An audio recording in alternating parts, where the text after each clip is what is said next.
só um bocadinho. Conversamos um bocadinho. Quando eu falei com o Guilherme, em que haja Boa. Ele é um bom parceiro. E foi que as coisas funcionaram logo rapidamente. É a nossa empresa de contabilidade, já há mais de 10 anos. E foi parceiro do Guilherme. É correto.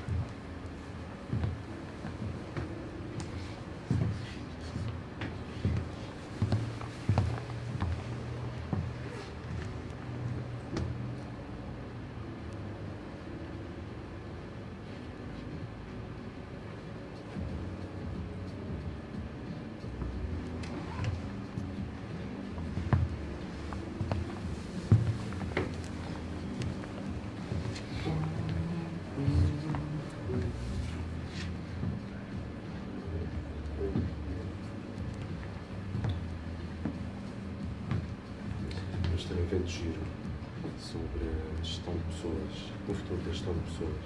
Um evento que nós estamos a divulgar no dia 6 de fevereiro. Vamos ter aqui uma responsável de recursos humanos da Microsoft. Isto é mais de RH, mas são pessoas com poder de decisão. Dia 6. E depois eu fico o link. Ok.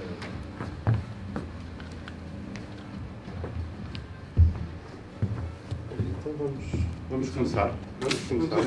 Queria apenas dar as boas-vindas. Para quem não me conhece, o meu nome é Carlos Gonçalves, sou responsável aqui do Ávila Spaces. O Ávila é um centro de escritórios, um espaço de cowork, e nós procuramos ser um pouco mais do que isso.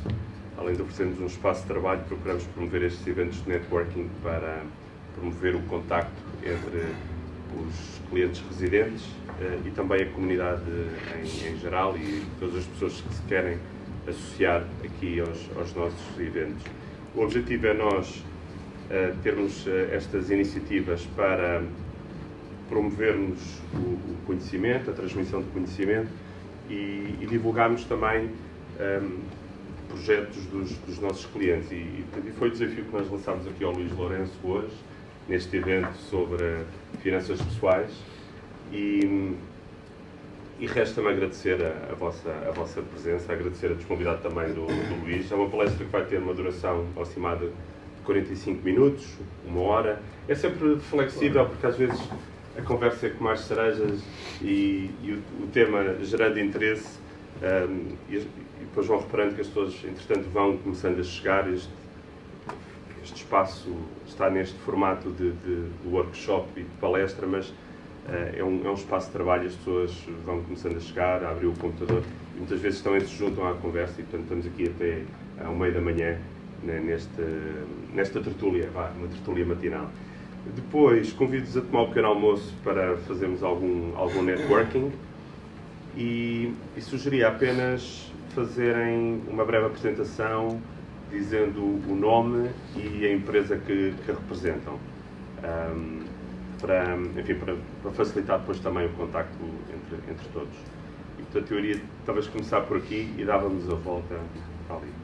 Por isso, obrigado. Obrigado. Por favor. Obrigado a todos. Meu nome é Ana Lemos, eu sou consultora há muitos anos, mas estou aqui a título individual para perceber o conceito e para divulgar se achar que está lá. Uma das pessoas que eu sou responsável por desenvolver o Portugal, há 15 anos, com a executiva assistente.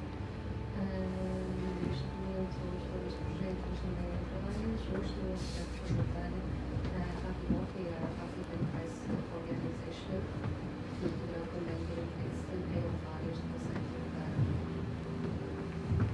Bom dia, João Paulo Feijó, eu sou consultor, trabalho na área, sou primeiro desenvolvimento na área de gestão de processos e dou aulas, sou responsável pela área capital humano de uma escola de formação pós-graduada do Autónomo Academy da Universidade.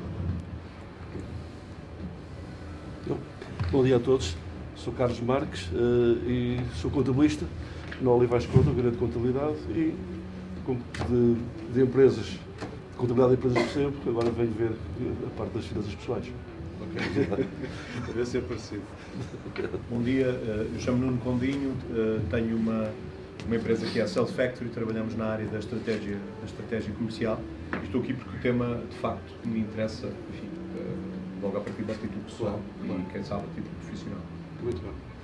Excelente, obrigado a todos. Eu vou-me apresentar também então, já agora para seguir a sequência, para fechar o loop. Eu sou o Luís Lourenço, trabalhei 21 anos na banca, obviamente ligado à área financeira, não podia deixar de ser, e depois disso já tive alguns projetos pessoais, o último dos quais este, não é?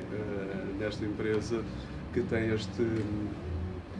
esta solução maravilhosa que eu acho que vou conseguir partilhar convosco nos próximos minutos. Vamos então começar, e eu gostava de começar esta apresentação por vos provocar um bocadinho com esta pergunta. O que é que nós já fizemos hoje que não custou dinheiro? Certo. O que é que já fizemos hoje que não custou dinheiro? Respirar.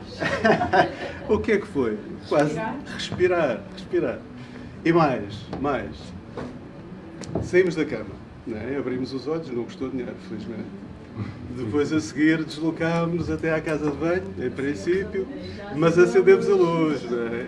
E aí já houve algum gasto que não saiu da carteira no momento, mas que saiu em alguma altura.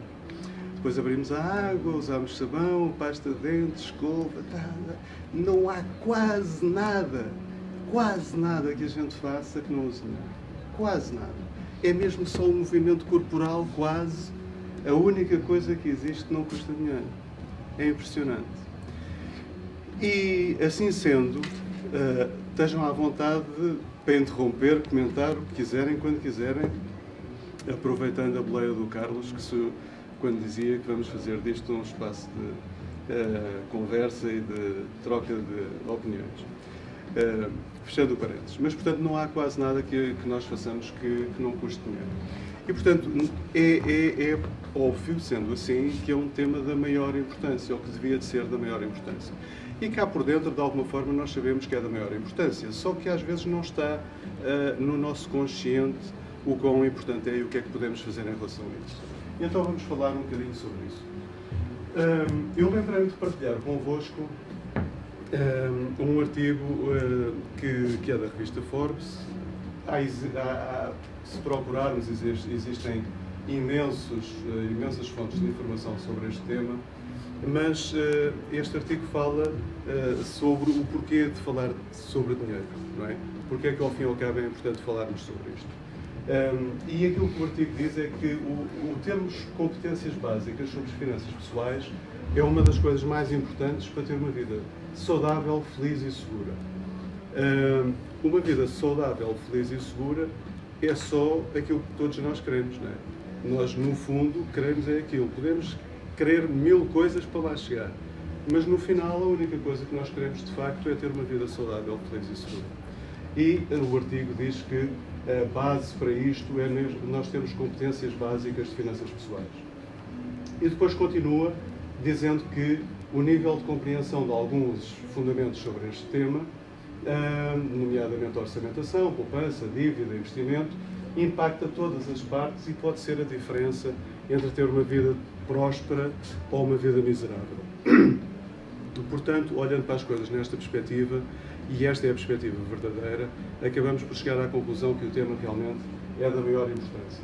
Depois está aqui embaixo o link onde toda esta informação está e poderei partilhar a apresentação com todos os que quiserem. Depois, este artigo, melhor dizendo, continua e aponta 5 razões, neste caso, que defende o porquê da literacia financeira dever ser, desde logo, ensinada nas escolas. Portanto, se é tão importante, caramba, porque é que de facto não faz parte daquilo que se ensina a toda a gente, logo desde o princípio da vida, não é? É algo que, à partida, faria todo o sentido.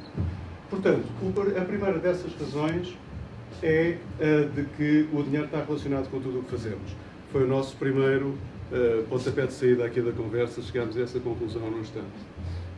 E, de facto, não só aquilo que são pequenas coisas, como aquilo que estávamos a falar no início, comer, o que é que fazemos no dia-a-dia, viagens, sair com amigos, etc. Mas é óbvio que o dinheiro depois começa a impactar coisas muito mais importantes, não é? As minhas grandes decisões, compro casa, não compro casa, caso, não caso, mudo de emprego, não mudo de emprego, todas estas coisas que depois, quando nós damos o passo, para vir para trás, muitas vezes já é difícil ou demorado, ou muitas vezes bastante complicado, essas coisas têm um impacto brutal em termos daquilo que são a evolução, ou daquilo que é a evolução da nossa saúde financeira. Depois, isto é algo que acontece durante parte da vida. Isto não é uma coisa que acontece durante parte da vida, é uma coisa que acontece desde que nós saímos da escola e começamos a tomar decisões financeiras autónomas até à idade da reforma, até ao final da nossa vida. Portanto, é algo de tal maneira importante que, segundo este artigo, é uma das razões pelas quais a literacia financeira devia ser ensinada na escola. Depois, o segundo ponto, desculpem este artigo ser um artigo de uma revista norte-americana e fala sobre a realidade americana, mas também vos asseguro que a nossa realidade é rigorosamente a mesma. Não vale a pena estabelecermos diferenças, porque aqui os temas relacionados com o dinheiro são em tudo semelhantes àquilo que se passa nos Estados Unidos, ou praticamente idênticos.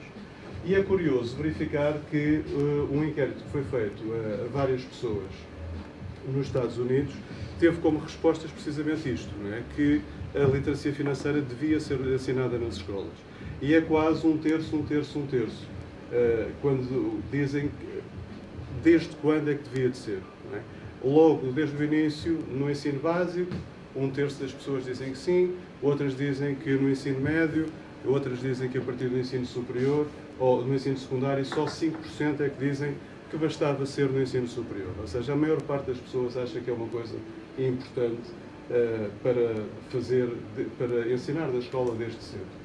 Depois, este número também é interessante, 67% diziam que votariam num candidato que desse prioridade ao ensino da literacia financeira. Ou seja, parece que já nem importaria muito o partido ou aquelas coisas que às vezes importam tanto. Sendo isto verdade, é um dado curioso que nos leva a perceber a importância que isto tem para as pessoas. E depois este último ponto é até engraçado, que é o resultado daquilo que as pessoas dizem que poderiam deixar de fazer para ter informação ou ensino sobre literacia financeira. 35% dizem que deixavam de usar happy hours para poderem receber melhor literacia financeira. 29% deixavam de usar apps de encontros. 24% podiam deixar o café da manhã, 12% de férias e 8% até podiam prescindir da vida sexual. Portanto, para esta gente, aparentemente, este tema é realmente um tema bastante relevante. Terceiro, desculpem, ainda sobre o segundo aspecto, eu sei que vocês não... Quem é que diz o que está ali escrito? Desculpem lá, é claro que ninguém consegue ler aquilo. Isto é só uma fotocópia que eu consegui tirar de um jornal que é o Wall Street. Está aqui o link para o site. Aqui consegue. Conseguem? Ótimo. Mas está em inglês e tudo. Não, portanto... eu fico contente só porque daqui não preciso de óculos. Eu próprio já não consegui. Não consegue ler isso, se calhar está na diagonal.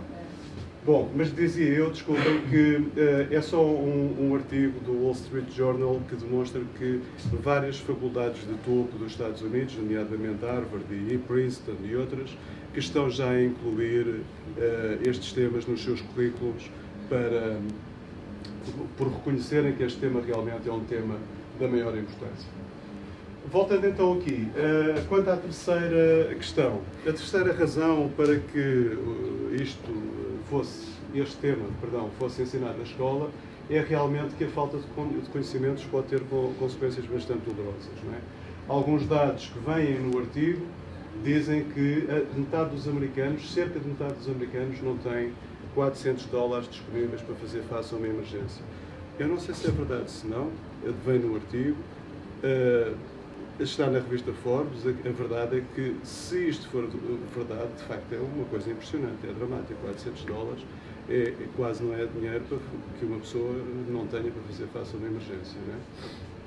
Portanto, sendo verdade, se não forem 400 e forem 500, a coisa não muda muito. Depois, os millennials, portanto os jovens considerados millennials, estão a começar neste momento as suas carreiras profissionais com uma dívida combinada de $1,1 trilhões. É uma dívida combinada, não sei dizer aqui porque o artigo não diz qual é que é o valor por cabeça, digamos assim, por jovem, a verdade é que é uma montanha de dinheiro, não é? E se nós procurarmos informação também sobre a dívida que os jovens acumulam antes de começarem a sua vida profissional, e não está em causa se é mal feito ou bem feito, porque o pedir empréstimo para estudar não é propriamente uma má decisão. O que pode ser uma má decisão é o fazê-lo de qualquer maneira e sem pensar como, quando e depois como é que será, etc. Não é? De qualquer forma, é uma dívida imensa. Depois, 38% das famílias têm uma dívida de cartão de crédito, em média, de 16 mil dólares. Esse ponto é mais preocupante. Sendo, claro que sim, claro que sim. E em termos médios, com aquela taxa de juros. Bom, isto significa que se 38% das famílias, quase 40%, têm realmente esta dívida, em 10 americanos, 4 têm uma dívida desta dimensão, e haverá alguns que, em vez dos 16, têm 10, porque isto é uma média, portanto há outros que têm 20, e portanto isto para a maior parte das pessoas há de ser um drama gigante. E depois 33% dos americanos têm zero poupanças para a reforma. E nos Estados Unidos isto é um problema especialmente importante, embora na Europa também venha a ser cada vez mais. Próximo ponto. A literacia financeira é necessária para uma vida mais saudável? Bom, é claro que sim, mas, mais uma vez, sabemos, mas muitas vezes não consciencializamos. Não é? Porque tomamos decisões, aquelas decisões que às vezes não são tão boas. Se tivéssemos presente que realmente que a nossa vida, em termos de saudável, não é só saúde, é saudável em todos os aspectos. Não é? Se nós tivéssemos esse tema mais presente nas nossas cabeças, provavelmente ao tomarmos decisões financeiras, nem sempre decidíamos conforme decidimos. Não é? É interessante perceber que, quando nós temos o tema presente, nós temos bons hábitos de poupança. E nós, quando falamos sobre dinheiro na Your Money Watcher, em todo o lado, nós nunca somos... A ideia não é ser miserabilista ou andar a contar os tostões, não é nada disso. É só elevar os níveis de consciência, não é? Só isso. É claro que ter a noção da poupança é importante, porque daí depois vêm muitas coisas positivas para a frente, não é? Mas nós não andamos aqui a fazer uma corrida desenfreada atrás, a dizer que as pessoas devem poupar os tostões todos, não é essa a lógica, está bem? De qualquer maneira, os hábitos de poupança são importantes. Com isso vem a consciência e a responsabilidade, como eu estava a dizer, não é? E, quando nós desenvolvemos isto, vamos melhorando a nossa reputação. Mesmo sem nos apercebermos, não devemos dinheiro a ninguém, não pagamos tarde e a más horas. Quando aparecemos sempre de cabeça levantada em relação a tudo. Isto não só nos proporciona uma vida melhor, como constrói uma boa reputação à volta da minha pessoa, portanto, perante as outras pessoas. Não é? E isso começa a ter impactos indiretos em mim, enquanto pessoa, e não é já só o dinheiro que está a falar. Depois, em termos económicos, mais empregos, mais dinheiro, menos dívida, é bom para toda a economia, pelo menos partindo do princípio que a justiça, em termos económicos e sociais, é algo bom. Não é? É claro que há pessoas e empresas a ganhar dinheiro quando as coisas não são assim tão justas, mas essa não é a forma que, à partida, nós devíamos defender e acreditar que é a melhor. Não é? Bom, melhorar a saúde financeira e a atitude face ao dinheiro, promovendo traços de caráter aplicáveis a todas as outras áreas da vida, era aquilo que eu estava a dizer há bocadinho e que eu acho que vale a pena também realçar. Depois, a última razão que eles apresentam, enfim, eu vou contradizer esta daqui a bocadinho, ou acrescentar em cima desta daqui a bocadinho. Eles perguntam que outro local podia ser melhor que a escola, e isto porque, daquele inquérito que fizeram, 41% das pessoas a respeito de finanças tinham feito autoaprendizagem, outras tinham aprendido com os familiares, e só 12% é que tiveram formação organizada. E pronto, portanto, se realmente esta formação viesse das escolas, seria mais organizada e estruturada para toda a gente. Isto está a prova que os bancos andam distraídos, não é? Como? Isto está a prova que os bancos andam distraídos. Sem dúvida, sem dúvida. Isto das escolas é interessante, porque o artigo diz uma coisa engraçada que eu, quando li, até me ri e vou partilhar convosco, que é: nós, quando saímos do 9º ano, sabemos calcular, por exemplo, a área de um trapézio, acho eu, mas acho que sim, mas não fazemos a menor ideia como é que se faz um orçamento pessoal. Não é? E eu, quantas vezes é que ao longo da vida vou calcular a área do trapézio? Até hoje nenhuma. Também não trabalho em áreas que o justifiquem, mas a maior parte das pessoas não precisa disso para nada. Enquanto que gerir as suas finanças pessoais dá o jeito que estamos aqui a ver que dá, não é? Portanto, o ensinar na escola fazia todo o sentido. Bom, mas andamos para aqui a falar de americanos, vamos falar um bocadinho de nós também, não é? Então, e por cá, o que é que se passa? Bom, isto são artigos recentes de publicações conhecidas e, portanto, o Diário de Notícias dizia que 3/4 dos portugueses, isto é um estudo da DECO, estão em dificuldades financeiras. Depois aqui embaixo diz pequenino que são 7% das famílias consideram viver em situação de pobreza e 70% terem dificuldades em fazer face às despesas. Portanto, estamos a falar realmente de 3/4 dos portugueses que declaram ter problemas complicados do ponto de vista financeiro. Isto é um estudo recente. Depois temos aqui este, creio que é do Expresso. A deterioração das condições de trabalho já é a maior causa de sobreendividamento. Eu acho especialmente interessante este porque até aqui, há algum tempo atrás, o sobreendividamento vinha muitas vezes do desemprego, não é? Perdia o emprego, ficava com um problema às costas e era complicado, não é? Agora, quando o sobreendividamento vem das condições de trabalho, ou por serem precárias, ou porque as pessoas cada vez ganham menos, os salários estão cada vez mais pressionados, isto acaba por tornar um problema mais duradouro, não é? Porque se eu tenho um desemprego e entro em sobreendividamento, ao arranjar um emprego, teoricamente serei capaz de o fazer, eu vou resolvendo a minha situação porque tive um problema, mas depois recupero, não é? Agora, se o meu problema é, mesmo estando empregado, estar sobreendividado, a questão complica-se, porque o que é que vai mudar a minha vida? Só se eu começar a arranjar part-times, ou isto, ou aquilo, e isso pode não ser fácil, não é? Portanto, a duração, ou melhor, o sobreendividamento ser por causa das condições de trabalho é um problema em cima de um problema que já existia e torna-o mais complexo. E depois, temos aqui também o exemplo daquela questão que estávamos a falar há pouco sobre os jovens, não é? Muitos, mas muitos jovens mesmo, passam por este problema do financiamento para fazerem os estudos, e mais uma vez nada contra isso, mas é um lastro que vem atrás da pessoa quando a pessoa começa a ter a sua vida profissional, mas depois é toda a fase de entrada no mercado de trabalho e o dinheiro com o que vivem para resolver os seus problemas, vivem em quartos com mais não sei quantas pessoas, o que está muito bem, mas até aqui há algum tempo atrás acabavam os estudos, arranjavam logo um emprego extraordinário e hoje não é nada assim. E portanto isto é um drama também para a malta mais nova. Bom, e agora, o tema está para mudar em breve ou não está para mudar em breve?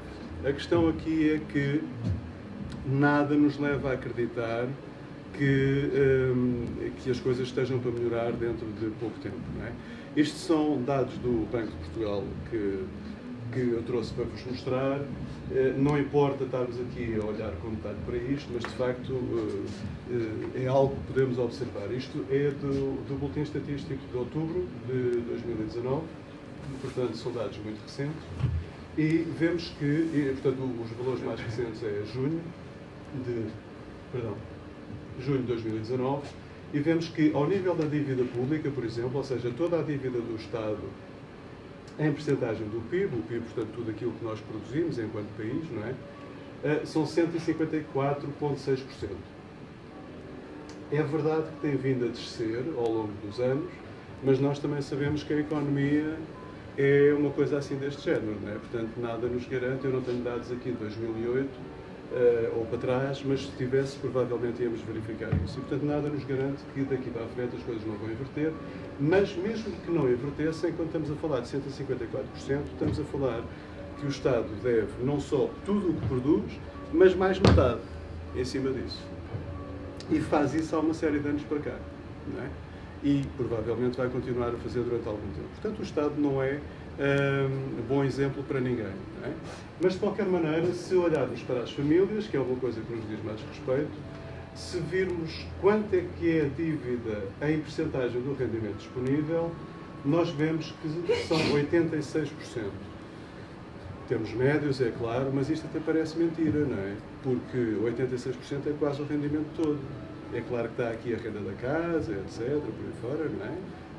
Para quem tem casa comprada, mas o que isto significa é que praticamente tudo aquilo que as pessoas recebem é para pagar a dívida. Sobra muitíssimo pouco dinheiro. Volto a dizer que isto são dados do Banco de Portugal, portanto nem sequer são uma opinião ou o que quer que seja feita por alguma parte menos independente. Portanto, Estamos a comparar estoque de dívida com rendimento. Estamos a comparar stock de dívida com rendimento. Não é serviço de dívida com rendimento. Não. Bom, depois a última linha transmite a mesma informação em termos de dívida das famílias.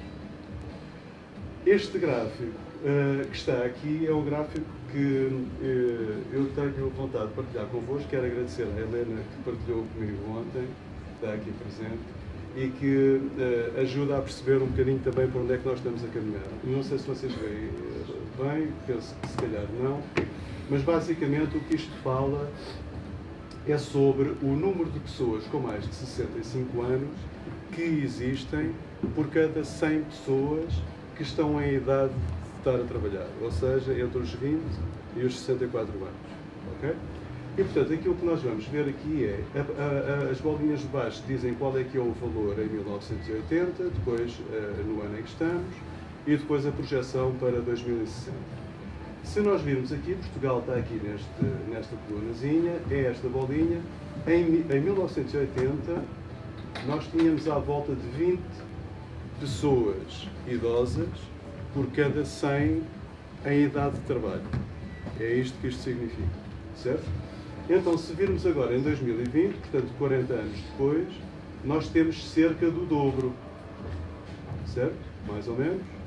Passámos a ter cerca de 40 pessoas idosas por cada 100 em idade de trabalho. E a projeção que pode assustar um bocadinho é esta, é que em 2060 teremos 65 ou perto até mais de 70 pessoas por cada 100 em idade de trabalho. Portanto, outros países conseguem estar um bocadinho pior do que nós, conforme vocês veem aqui, o que não nos deve deixar particularmente satisfeitos, porque nem para emigrar nós podemos, porque se sairmos daqui não vamos melhorar a nossa situação, não é? Então, imaginem do ponto de vista da pressão sobre as reformas, sobre a segurança social, a saúde, tudo aquilo que são fontes que devem alimentar o Estado Social conforme nós o conhecemos, que vão sofrer de uma forma absolutamente incrível ao longo dos próximos anos. Portanto, mais uma vez, a questão aqui não é contribuir para nos assustarmos, a questão aqui é só contribuir para nós termos uma consciência cada vez mais apurada daquilo que nos rodeia e para onde é que o mundo caminha, não é? Então, a solução para isto, ao fim e ao cabo, qual é que é? Isto é um bocadinho como a reciclagem, não é? Se nós estamos à espera que o governo resolva os problemas todos do plástico, vamos ficar inundados em plástico em menos de nada, não é? Portanto, temos que fazer todos um bocadinho a nossa parte, não há volta a dar. E, portanto, cada um de nós individualmente deve ter cada vez mais preocupação em ter conhecimentos sobre este assunto, e não só para nós, mas também influenciar o próximo, não é? Portanto, se eu tenho familiares, amigos, conhecidos, se eu me desenvolver em termos de conhecimentos sobre finanças pessoais, posso partilhá-las. Depois, conforme vimos naquele estudo, o próprio ensino público e privado pode ajudar a contribuir para melhorar esta situação. E depois, por último, que não falámos até aqui, as empresas também o podem e devem fazer, na nossa perspectiva, relativamente aos seus colaboradores. Porque aqui as empresas podem realmente desempenhar um papel fundamental. E isso leva-nos aqui ao próximo tema, e este é também um artigo de uma revista norte-americana que relata e cujo título é Porque é que a literacia financeira dos colaboradores deve estar na mente de todos os empregados, todos os empresários. A primeira das razões tem a ver desde logo com benefícios individuais e económicos. Ou seja, se os colaboradores de uma empresa estiverem mais informados do ponto de vista financeiro, é claro que vão tomar melhores decisões financeiras e é claro que daí vem uma economia mais sólida, mais competitiva, um bem-estar económico melhor, que teoricamente é melhor para todos. E, portanto, sendo melhor para todos, será também melhor para os empresários que fazem parte daquela sociedade a que aqueles colaboradores pertencem. E, portanto, as pessoas podem fazer melhores investimentos, acumular mais riqueza, terem maior propensão para planear a reforma. Depois, o segundo tema é uma cultura organizacional mais sólida. E isto já toca de uma forma mais prática e direta às empresas, não é? Portanto, se eu tiver colaboradores a quem eu proporcionei cursos ou programas de literacia financeira, a cultura da minha organização vai naturalmente sair beneficiada. Porquê? Porque as pessoas têm presente, melhor dizendo, as pessoas melhoraram as suas vidas por via dos programas de literacia financeira, não é? Têm uma vida melhor, mais estável, mais segura ao longo do tempo. É claro que não vão deixar de se lembrar ou de ter presente quem é que lhes proporcionou esse bem-estar. E, portanto, se foi através de programas de literacia financeira oferecidos pela empresa onde trabalham, isso vai reforçar os laços da pessoa com a empresa, e isto, feito de uma forma transversal para uma série de colaboradores, vai se intensificar e fazer com que a cultura da organização saia mais sólida e portanto, fortificada, claro. Como diz no fim, os colaboradores sentirão a empresa do seu lado, preocupada com o seu futuro financeiro.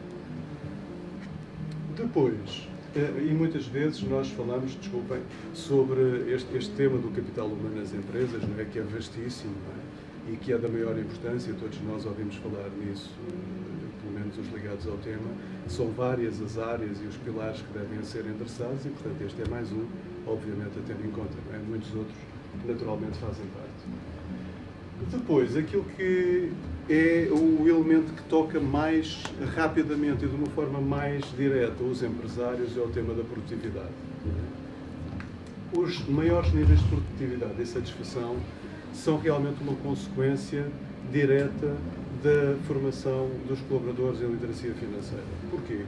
Porque é óbvio que, vamos ver, são várias as notas que são dadas sobre isto. Portanto, colaboradores menos pressionados por problemas financeiros são pessoas mais produtivas, inovadoras, colaborativas e comprometidas. Portanto, cada vez mais resultados de investigação provam que é assim que as coisas funcionam. Depois, naturalmente, colaboradores com maior stress financeiro apresentam também maior absentismo, não é? Porque as pessoas, obviamente, com problemas, dores de cabeça, dormem mal, isto e aquilo, e são pessoas que faltam mais. E são também menos comprometidas com as suas empresas e menos satisfeitas com o salário, independentemente do que ganham. Ou seja, como estão tão atoladas com o dinheiro e com problemas, não importa se ganham 20, 30, 40, 50, o que importa é que precisam de ganhar mais. Esse é o tema. Portanto, ganhem o que ganharem, têm a mesma noção. Depois, ali em baixo, 7 em 10 trabalhadores americanos dizem que os problemas financeiros são a sua principal fonte de preocupação. E 39% admitem despender pelo menos 3 horas semanais preocupados ou distraídos. 3 horas semanais. Vamos fazer um exercíciozinho simples. Vamos imaginar que um colaborador custa à empresa $25 a hora. Nada de extraordinário, é mais ou menos isso, talvez. Portanto, cada um deles, 25 euros a hora, 3 horas semanais, $75 por semana, $300 por mês, $3.600 por ano. Se a empresa tiver 100 empregados, ali fala em 40%, estamos a falar em 40 empregados. 40 empregados a multiplicar por $3.600 por ano, eu fiz a conta, dá $144 mil. Portanto, só assim, se isto for a verdade, são $144 mil que a conta de resultados da empresa leva por tabela por causa das pessoas terem problemas financeiros. Eu, pessoalmente, acredito que devem ser mais do que 3 horas semanais, muito sinceramente.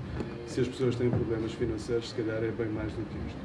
E, portanto, os empregadores, os empresários, ao terem esta noção da importância de dar formação sobre finanças pessoais aos seus colaboradores, desde logo não precisam de ter grandes consciências de responsabilidade social, de apoiar os empregados, de questões humanitárias. Não. Mesmo não tenham nada disso e que só queiram olhar para o dinheiro, devem fazê-lo. Porque ao fazerem, estão realmente a beneficiar a empresa diretamente do ponto de vista financeiro. E parece não ter dúvidas rigorosamente nenhumas em relação a isso. Eu, aliás, até vou aproveitar para saltar aqui no slide e depois volto atrás, para vos mostrar este gráfico que aqui está, que vocês também talvez não consigam ler muito bem, mas eu explico já, que é o impacto da dívida sobre a saúde das pessoas. E isto é um estudo que foi feito com 1000 adultos e, portanto, qual é que foi o impacto da dívida na saúde das pessoas ao longo dos últimos 12 meses. E, portanto, a barra azul clara são pessoas que não tinham níveis de stress financeiro ou tinham baixos níveis de stress financeiro, e a barra azul, pessoas com elevados níveis de stress financeiro. E vejam que nos últimos 12 meses, em 1000 pessoas, 3% tiveram ataques de coração, das que não têm stress financeiro, enquanto que as outras, 6% tiveram ataques de coração. Pressão alta, pressão sanguínea alta, 26% as que não têm stress financeiro, 33% as que têm elevado stress financeiro. E depois vamos por aí abaixo, não é? Depressão severa, 4%, 23%, úlceras no estômago, 8%, 27%, tensão muscular, dores nas costas, 31%, 51%, insónias, 17%, 39%, ansiedade profunda, 4%, 29%, e dores de cabeça e enxaquecas, 15% e 44%. Portanto, estão a ver, mais uma vez, o impacto disto nas empresas. Porque as pessoas com estes problemas todos de saúde não vão trabalhar de certeza, não é? Ou se vão trabalhar, chegam lá e vão fazer tudo menos aquilo que têm para fazer, dependendo muitas vezes do trabalho, porque se forem trabalhos que exijam mesmo atividade física, não é? Que não é tanto o trabalho de escritório, mas há muitos trabalhos em fábricas, etc. Estamos a falar de pessoas que têm que parar imediatamente, porque qualquer dor nas costas não conseguem fazer o que têm para fazer. Certo? É só isso, o índice de absentismo relaciona com isso, não é? Estão mais vezes ausentes. Tal e qual. Mais vezes. Tal e qual.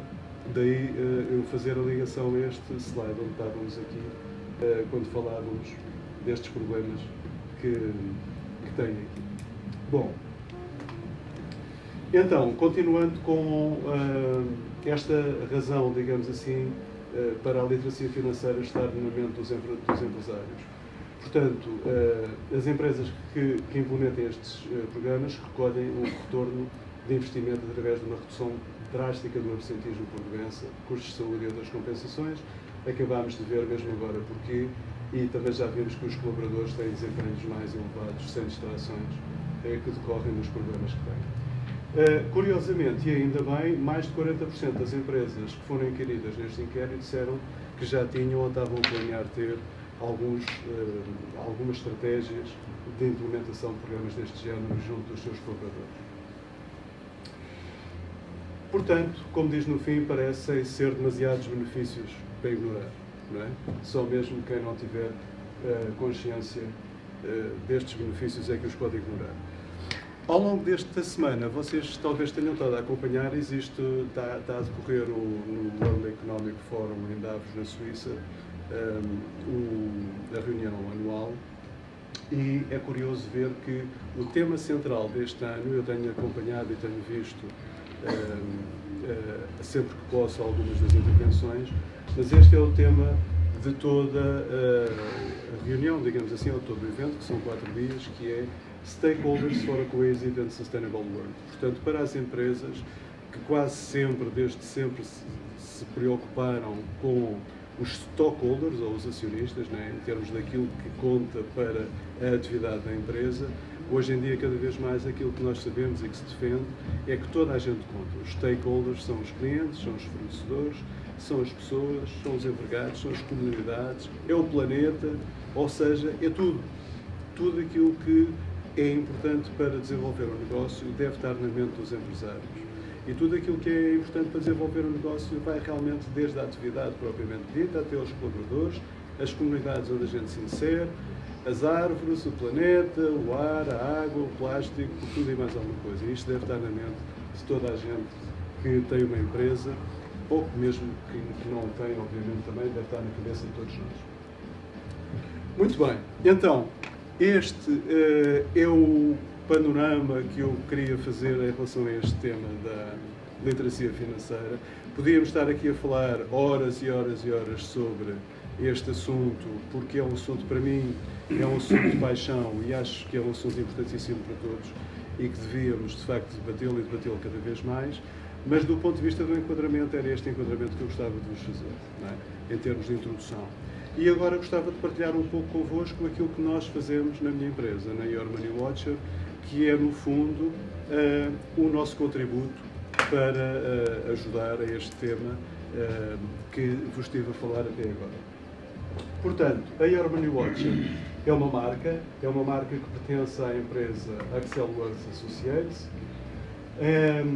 Esta marca é uma marca especializada em programas de gestão financeira, pessoal, portanto não fazemos mais nada, não ensinamos coisas complexas e esquisitas para profissionais. O nosso objetivo é formar pessoas em gestão financeira pessoal e fazemos isso de uma maneira que vos vou explicar já a seguir. Alguns dados sobre a empresa, muito rápidos. Portanto, nós existimos em Portugal desde 2014, pelo Sr. Guy Mercier, que é um sócio que eu tenho e que, portanto, é uma pessoa muito ligada a estes temas desde há muitos anos e que trouxe esta iniciativa para Portugal em 2014 e nós estamos a desenvolvê-la em conjunto daí para cá. E esta empresa reúne um conjunto de profissionais. O nosso objetivo é que realmente, à nossa volta, juntar profissionais reconhecidos nas suas áreas de intervenção, que sejam pessoas que, por via da sua experiência profissional e de vida, possam partilhar esse conhecimento com outros, não é? E assim contribuir para que o mundo possa realmente tornar-se um local melhor com a nossa participação. A Axel Works é um centro de formação certificado em Portugal pela DGER desde 2019, o que também é importante para credibilizar todo o processo e para se saber que todo o processo é feito ao abrigo das melhores práticas de formação. Qual é que é o nosso início? Porque nós estamos a começar, vocês não ouviram provavelmente falar em Your Money Watcher ainda lá nenhum, e portanto isso deve-se ao facto de nós estarmos a começar, espero que daqui a muito tempo, ou relativamente pouco tempo até, que tenham ouvido já falar em algum local, provavelmente agora não ouviram, mas mesmo estando no princípio, 2014 foi a data em que a empresa foi trazida para Portugal, mas a atividade começou em 2019, a atividade no terreno começou em 2019, portanto estamos mesmo no princípio, mas neste momento já temos 100 pessoas formadas através de empresas em Portugal e nos Estados Unidos, cerca de 50 pessoas formadas no público em geral, isto foi tudo em dezembro de 2019, portanto a nossa formação é especialmente virada para as empresas, ou melhor, o nosso cliente-alvo são as empresas e, através delas, os seus colaboradores, mas também damos formação aos colaboradores em geral, ao público em geral que queira. Tivemos nesta formação que demos até agora, sempre excelentes níveis de globais de satisfação e recomendação, sempre superior a 90%, o que foi excelente. Nós estávamos convencidos que o produto era bom, mas ficámos com a prova de que as pessoas acham o mesmo. E neste momento temos 5 formadores certificados e 2 coordenadores de formação, e o objetivo é crescermos porque nós queremos de facto cobrir o país e isso só é possível tendo uma rede de pessoas a trabalhar connosco. Temos a certificação, como eu vos disse, só ver aqui uma coisa, sim. É importante só dar esta nota, que os formadores certificados que ali estão, a certificação é a certificação com o CCP, portanto com a formação de formador profissional, mas é muito mais do que isso, porque nós temos um programa interno de formação de formadores que é um bocadinho exigente, é um bocadinho seletivo, porque queremos mesmo que as pessoas saibam o que estão a fazer e repliquem bem. Portanto, não é qualquer pessoa que pode ser um formador da nossa empresa. É uma questão que fazemos bastante questão de ter e de manter. A nossa ideia fundamental em termos de formação não é nada complexa. Portanto, a formação é uma formação que é dirigida a qualquer tipo de pessoa. É claro que se uma pessoa não souber ler e escrever, é mais complicado. Já tive 2, sem saber, por acaso, mas depois, a meio do curso, percebi que havia 2 pessoas que não sabiam ler e escrever. Isto foi uma formação dada no hotel. Eram jardineiros do hotel.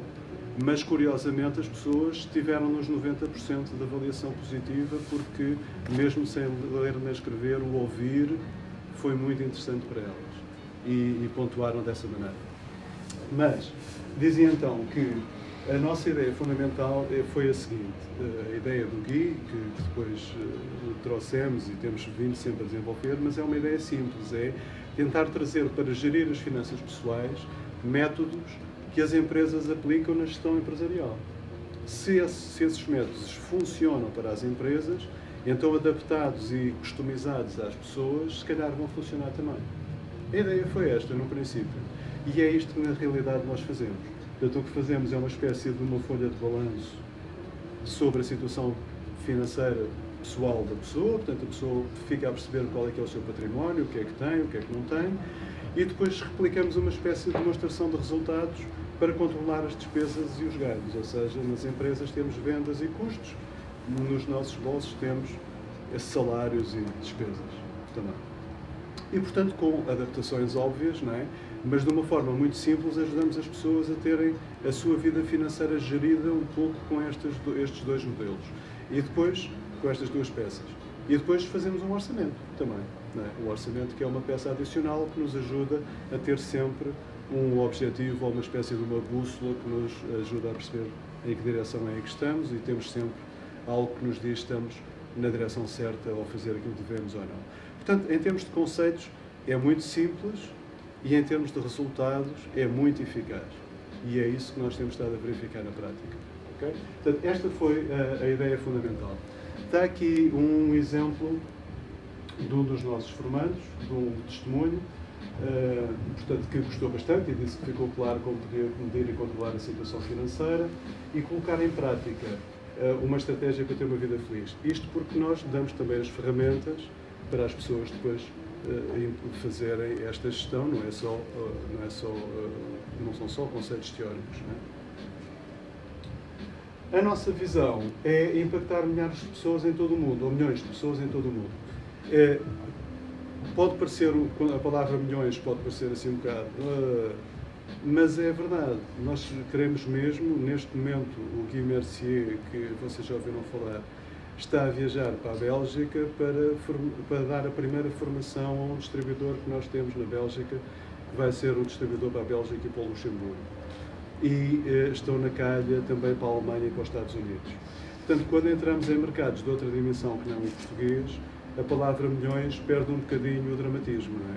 E rapidamente a gente percebe que podemos realmente chegar a números deste género, certo? E isto porque o fenómeno é igual em todo o lado. Aquilo que se passa aqui, viram o que se passa nos Estados Unidos, mas em França, Alemanha, França, os coletes amarelos, o drama todo, o Presidente vai poder fazer aquilo que as manifestações estão a pedir, de reverter a medida que quer tomar sobre a idade da reforma e o modelo da reforma.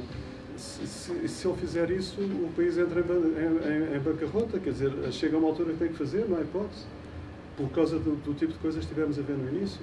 Portanto, este drama as pessoas pedem, exigimos. Epá, mas se não há, como é que exige? É difícil, não é? Portanto,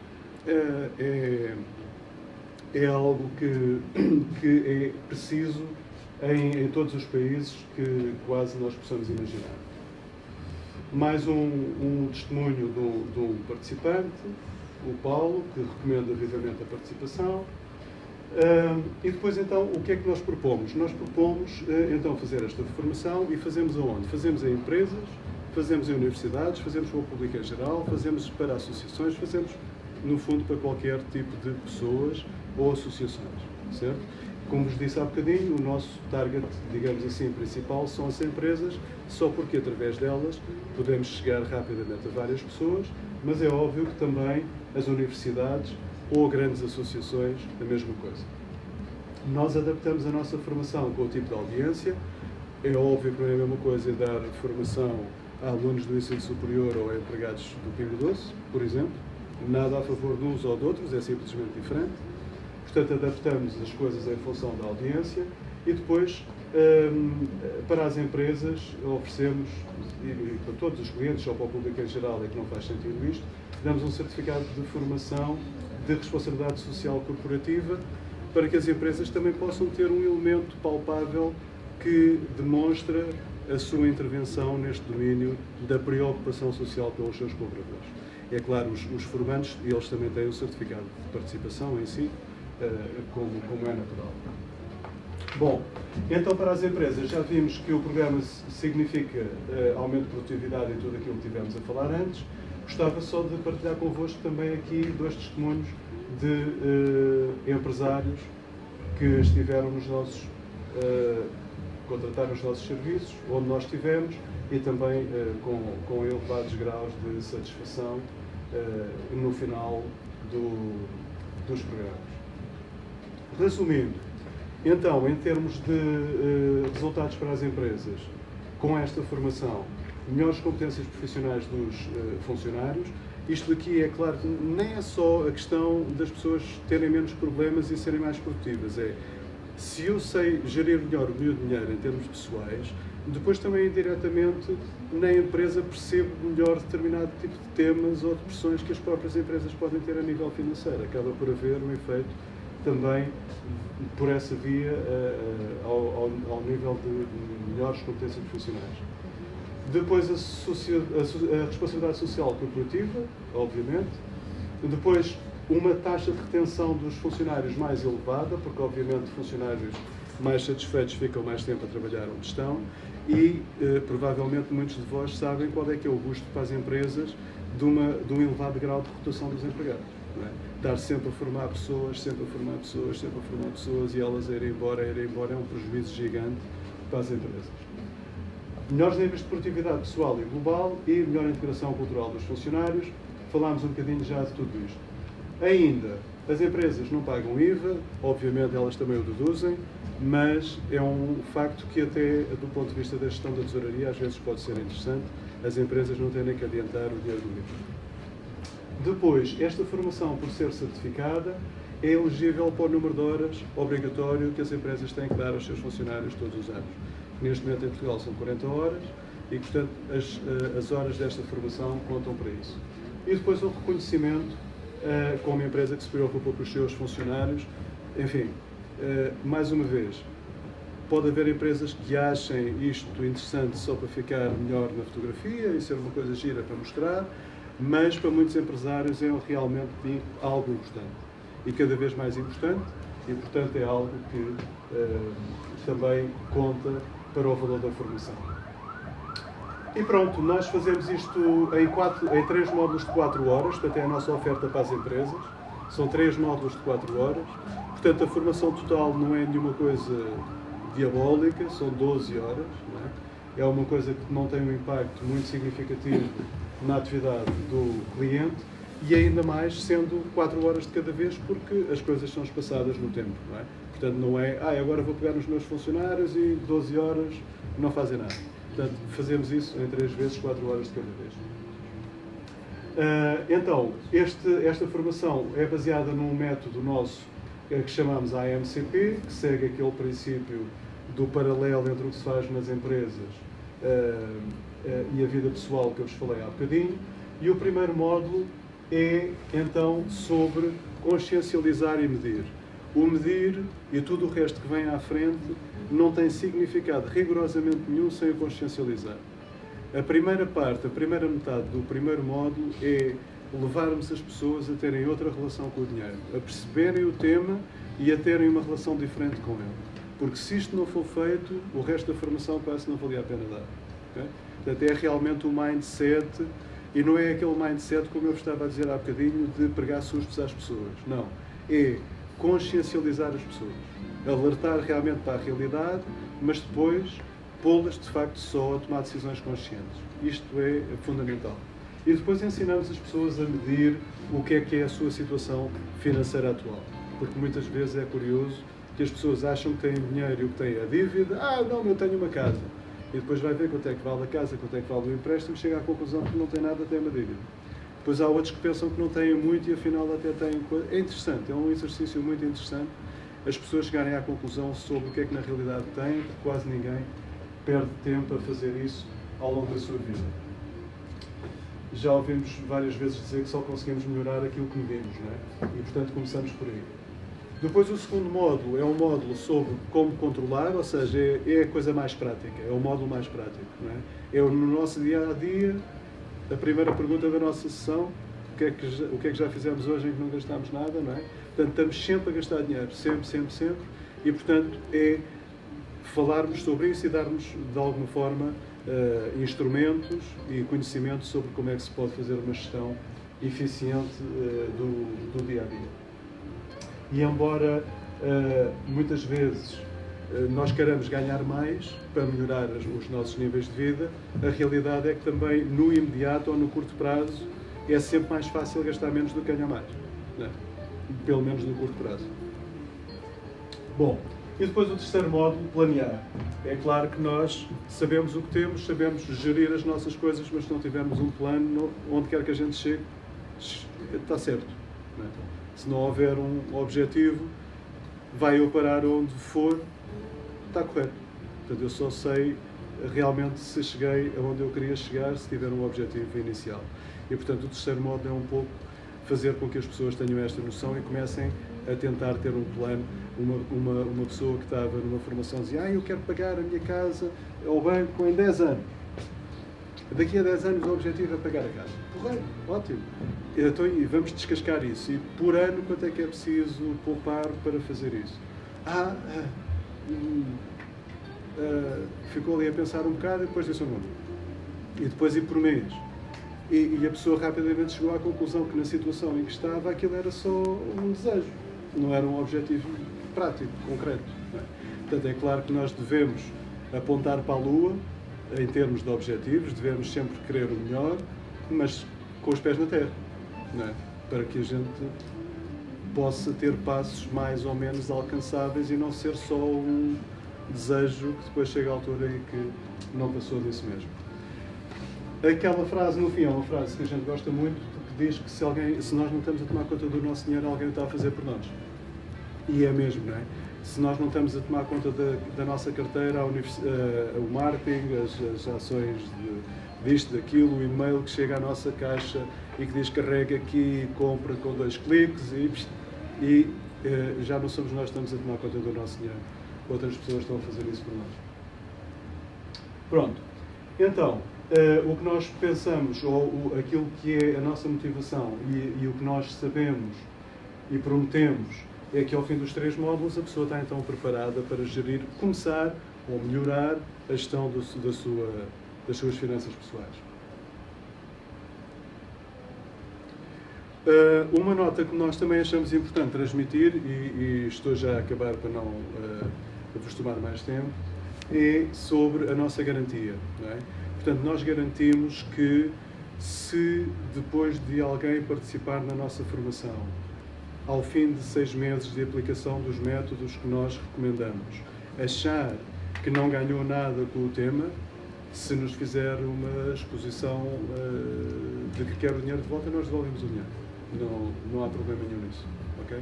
Porque é absolutamente impossível, não vou dizer que é absolutamente impossível, mas quase podia dizer que alguém que aplique com o método, no fim deste período, não tenha conseguido ganhar mais do que aquilo que investiu na formação. É quase impossível. Quase impossível. Porque a formação, eu não vos disse aqui o valor, é um valor muito baixo. Porque a empresa, embora seja uma empresa com fins lucrativos, não é uma empresa sem fins lucrativos, mas também é uma empresa que não quer fazer do lucro o seu foco. Não é? Portanto, se nós estamos a oferecer um produto que se destina às pessoas a pouparem dinheiro e a terem uma melhor vida financeira, não vamos cobrar por ele uma coisa absurda, porque era um bocado uma contradição. Não é? Portanto, eu até vos posso partilhar convosco que cada módulo para as empresas custa 60 euros, ou seja, esta formação completa por pessoa para as empresas custa 180 euros. E, portanto, não há quase nenhum tipo de formação oferecida às empresas por um valor destes. É o que nos têm dito os empresários e é aquilo que nós, desde o princípio, também... Mas peço desculpa, posso sim. só colocar aqui uma questão? Força. Recorda-nos só o tempo a duração do curso? 12 horas, 12 horas. Divididas em 3 módulos de 4 horas cada um. Em três módulos. Sim. Ok. Que Entre deseja- módulos há trabalho de casa, Há recomendações de casa. que depois são discutidas nos Exatamente. módulos posteriores. É isso? Exatamente. Ok. Exatamente. E aqui a nossa sugestão é que tem muito a ver com a atividade das empresas, quando o público são as empresas, mas a nossa sugestão é sempre que passe pelo menos uma semana entre módulos, mas também não mais que um mês. Ok. Portanto, ter aqui 2 semanas, 2, 3, entre cada módulo. Esta é a recomendação. A empresa tem quantos anos, Luís? A nossa empresa em Portugal foi criada em 2014. A ideia, o projeto, nasceu em 2003. Portanto, já 2003, tem ok. 17 anos.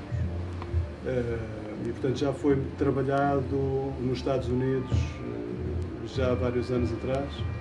E pronto, mas em Portugal é de 2014. É uma filial, aqui a Your Money Watcher é uma... Digamos que a empresa é mesmo uma empresa criada em Portugal, não é uma filial de nenhuma outra. Ok. Funciona como o modelo é um franchising? Nós é que estamos a franchisar, ou seja, todo o modelo, todo o conceito, todo o produto existe desde 2003, Ok. formalizado enquanto empresa a partir de 2014. Portanto, era dado enquanto o Guimercy o fazia sem ser como empresa, sem ser estabelecido formalmente. Certo. Ok? Agora o que estamos a fazer é precisamente o que o Carlos está a dizer para outros países. Para a Bélgica, faremos isso, mas a partir de Portugal. Ok. Eu tenho aqui só um vídeo de 1 minuto que já agora partilhava com vocês, está bem? Para acabarmos a apresentação. Desculpa.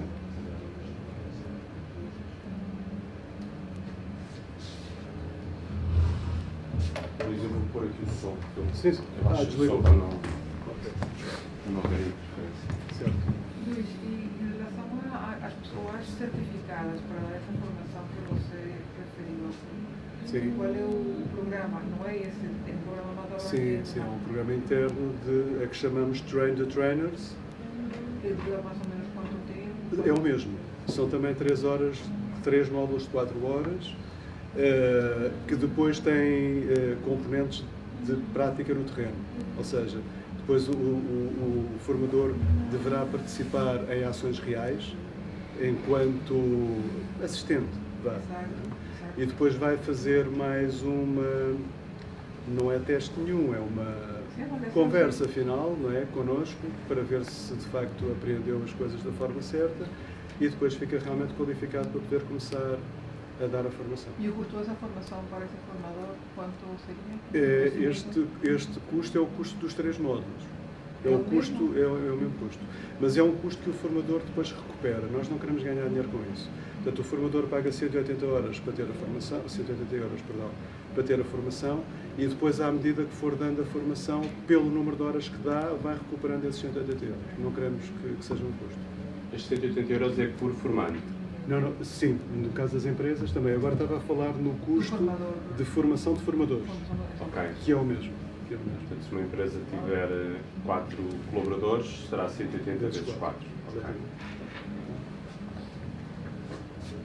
Mas esse é realmente um preço competitivo. em comparação. Nós achamos que realmente o é de facto. Ora bem, posso pôr, Carlos? Em princípio, o som já está. Eu não sei porque o título está cá. Porque aqui neste formato. Há cá, tem Ele vai dar, mas é só o formato. A duplicação dos ecrãs é que está aqui a influenciar, não percebo porquê. Vamos ver se conseguimos.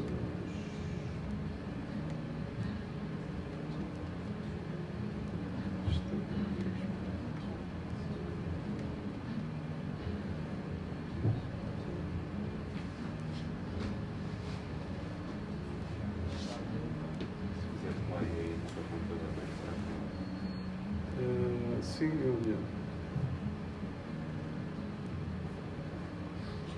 Ele devia arrancar automaticamente.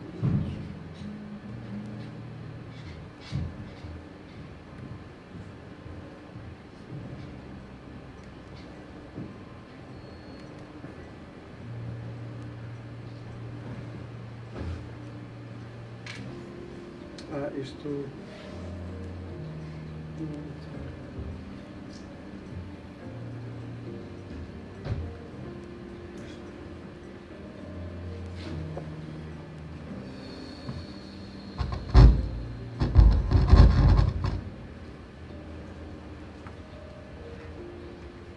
Sinceramente, vou só ver se ligando aqui se É que podemos. Eu posso passar à mesma. não é fácil de perceber o que é que eu vou tentar aqui no YouTube. Última tentativa, desculpem lá, não sei porque é que isto não está a correr, sinceramente. Y cuando dice que estaba ahí, cuando estaban utilizando un proyecto de franchising en Portugal, se refería aquí en Portugal. Desculpa, eu não percebi a pergunta. Referiu antes que aqui em Portugal estavam a Sim. expandir-se através do conceito de franchising. Não sei se percebeu bem. Eu falo consigo já a seguir, pode ser? Ok. Tá? Só para passarmos aqui o vídeo, desculpa. Desculpa lá. Não está no princípio, desculpa lá.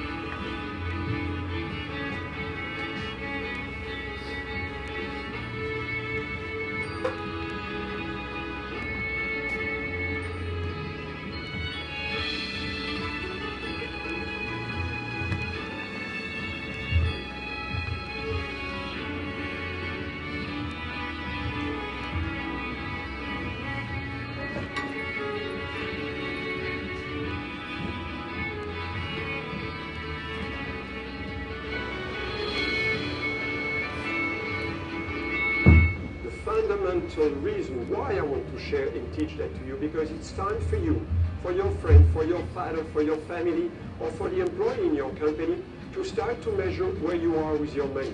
That's the first financial lesson. To look at where you spend your money, and more important for me, to plan for your future. And that's the reason why I developed in 2003 in the US a unique method which will allow you to learn very quickly and to take control of your money. So don't wait any longer, because it's time for you to plan for your future.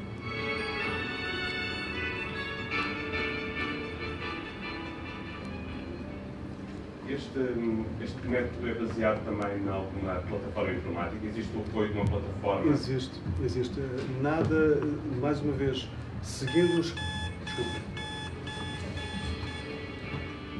Mais uma vez, seguindo os conceitos deste projeto, no fundo, as ferramentas são ficheiros de Excel. Ok. Portanto, não são apps, XPTO, certo. Tal, não.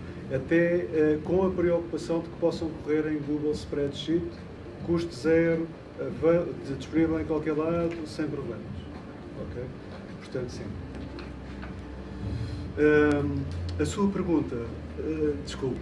Diga. Como franchising. Sim, não é franchising. É um modelo que não, conceptualmente não é muito diferente, mas aquilo que nós queremos são realmente distribuidores para distribuir o produto noutros países, que têm obviamente uma remuneração que não é completa, mas é um modelo em que nós asseguramos, enfim, um bocado ao jeito do franchising também, a comunicação, o marketing, os elementos, etc. Mas não todos, porque depois ao mercado local o distribuidor tem que fazer as traduções, desenvolver os elementos, os materiais. Depois, se quiser saber, nós aprofundamos isso. Obrigada. Mais alguma questão que alguém possa ter em relação ao Queria tema? perguntar, na sequência também da questão desta senhora, em relação ao modelo de comercialização, como é que vocês vendem? Portanto, diz que têm parceiros que não são exatamente franchisados, enfim, mas Sim. o modelo não será muito diferente. O não é? conceito é muito parecido. Mas há um modelo de exclusividade. Imagino que eu queria ser o seu franchisado em Lisboa. Isso é possível? Em Lisboa só não, porque já em Portugal também não. Ok. É para mercados. É para regiões. Mas há uma exclusividade. Imagino que eu conhecia muito bem o mercado. Sim, Espanhol, sim, como sim, evitar. sim. Há uma exclusividade, ou seja, qualquer distribuidor tem sempre uma zona geográfica de exclusão. Interessante. Sim. O que as pessoas podem ser, depois vendo se há interesse ou não, é promotores ou embaixadores do programa. Portanto, não é financeiramente tão interessante, digamos assim, não é um investimento, também não é a palavra certa, porque não há aqui grande investimento, nunca, não é? Mas digamos que o distribuidor é a pessoa que tem que ser mais dedicada, não é? E por ser mais dedicada e praticamente full-time, ou mesmo full-time, e portanto tem que ser remunerado em função disso. Não é? Claro. Os promotores e embaixadores são pessoas que podem promoverem este programa, ao mesmo tempo que fazem uma série de outras coisas, e portanto a sua remuneração é inferior. Portanto, no fundo, um promotor pode ir até à fase em que fecha o contrato com uma empresa, se for esse o caso, ou pode ser só alguém que recomenda, que referencia alguém conhecido numa empresa, onde depois podemos ir apresentar o produto. Mais alguma coisa? Antes do pequeno almoço? Se não têm, eu pessoalmente gostava muito, mas mesmo muito, agradecer a presença aqui, o terem-se levantado cedo e virem até aqui ouvir falar sobre isto. Espero que tenham gostado e o meu agradecimento grande também ao Carlos e ao Avila Spaces. Foi um prazer, Luís. E os parabéns pelo interesse também pelo Obrigado. tema. Para nós é um privilégio ter a Yeomani Watcher aqui no Ávila. Obrigado. E espero dar continuidade a estas ações. Nós vamos analisar aqui a possibilidade de fazer formação aqui para a nossa equipa. Muito bem. Iremos fazê-lo com toda a certeza. E eu acho que é um tema útil para as pessoas, para as empresas, que acho que está pouco explorado cá em Portugal. Não sei se o lobby da banca tem contribuído para que não se explore.